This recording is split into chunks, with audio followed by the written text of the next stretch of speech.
My name is Justin. I'm a young 26 years old, and I am so much more than a recovering drug addict, but that is my reality, and that is something that I am processing, working through, and I'm in the discovery of loving myself.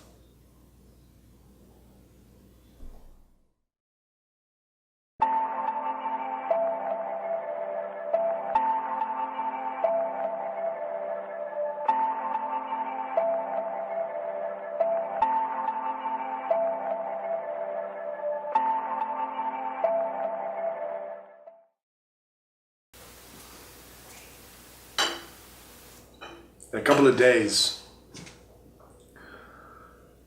I'm going to be celebrating being 3 years clean and sober. The programs don't really like it when you put the two together, depending on what organization you subscribe to. They either put alcohol in the category of drugs or they differentiate it from drugs. So for colloquialism, I say clean and sober because people understand. I suffered with drug addiction for 7 years. I went through puberty using drugs. I formed the basis of my identity in the security of drug addiction. And somehow, today, I've not had a panada, I've not had an alcoholic beverage for almost 3 years. People are very curious about that, and I get asked about this all the time, and social settings often become awkward when people want to buy me a shot and I say no thanks, and they say, oh, why won't you have a drink? And I say, no, just don't drink. And in the beginning I was very adamant to tell people that no, it's because I have a problem. Now I tell people I'm just better without it.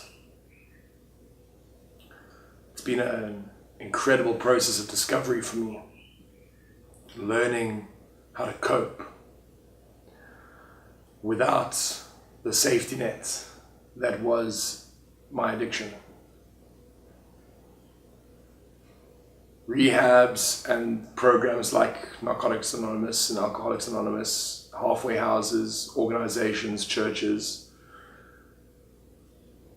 that you often start at the beginning learning that you have a problem, but that it's okay, and your problem is your addiction. And I've spent a long time now figuring out what my problems were. Doing the 12 steps is basically a process of self-discovery. It's inward reflection. And learning, for me, what was most important was what my problem was. My problem wasn't a disease that people promote addiction to be. I wouldn't for a minute say that it's not a disease. I can't speak on behalf of other people. I can only speak on behalf of myself. The problems that I've experienced were self-deprecation to no end, and immense amounts of self-loathing, an incredibly low self-esteem, anger issues that promoted violence within and outwardly, and at the arch of all of it was a yearning, an unbelievable desire to be enough, to be accepted, to be wanted.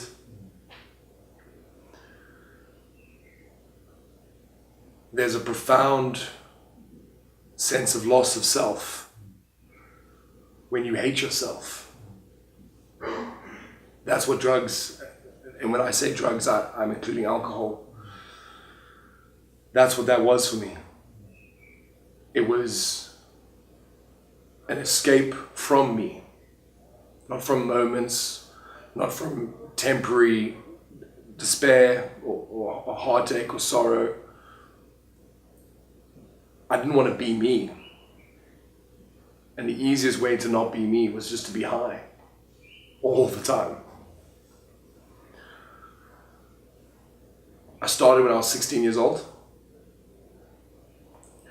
And I remember classes like life orientation and counselors and PTA moms protesting and teaching people that drugs like weed, marijuana, they're gateway drugs, and you know, cigarettes are a gateway drug, and alcohol's a gateway drug. People are gateways. It wasn't because I'd done one drug that I moved on to the next.